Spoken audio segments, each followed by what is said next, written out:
পুজোয় অনুদান মামলায় নির্দেশ আদালতের হিসেব না দিলে পাওয়া যাবে না অনুদান।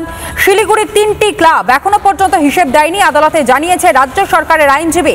২০২৪ সালে কলকাতা পুলিশের অধীনে ২,৮৭৬টি ক্লাবকে অনুদান দেয় রাজ্য সরকার এবং গত বছরের অনুদানের অর্থ কোন কোন খাতে খরচ করা হয়েছে সেই হিসেব যেই সকল পুজো কমিটি দিতে পারেনি তাদেরকে অনুদান নয়, স্পষ্ট নির্দেশ কলকাতা হাইকোর্টের তরফ থেকে দেওয়া হয়েছে।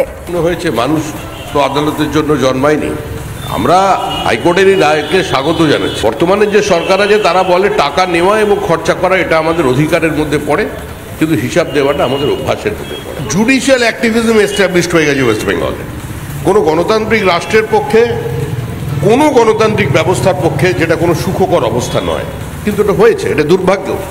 এবং এটার জন্য দায়ী হচ্ছে সম্পূর্ণভাবে তৃণমূল কংগ্রেসের সরকার। একটা সরকার মন্দির তৈরি করতে পারে কিনা, পুজো কমিটিকে অনুদান দিতে পারে কিনা, ইমাম মুয়াজ্জিম পুরোহিতদের ভাতা দিতে পারে কিনা, এটারও কোর্টের বিবেচনা করা উচিত। আরে সরকারি ইউটিলাইজেশন সার্টিফিকেট দিতে পারেনি, সরকারটাই তো পুরো একটা মন্ত্রক খুলে দিতে পারে হাইকোর্টের দরজায়, যে কোর্ট মন্ত্রী আইনমন্ত্রীর বাইরে সে গিয়ে ওখানেই অফিস করে বসে থাকবে, কারণ সরকারের প্রত্যেকটা পদক্ষেপই কোর্টে চ্যালেঞ্জ।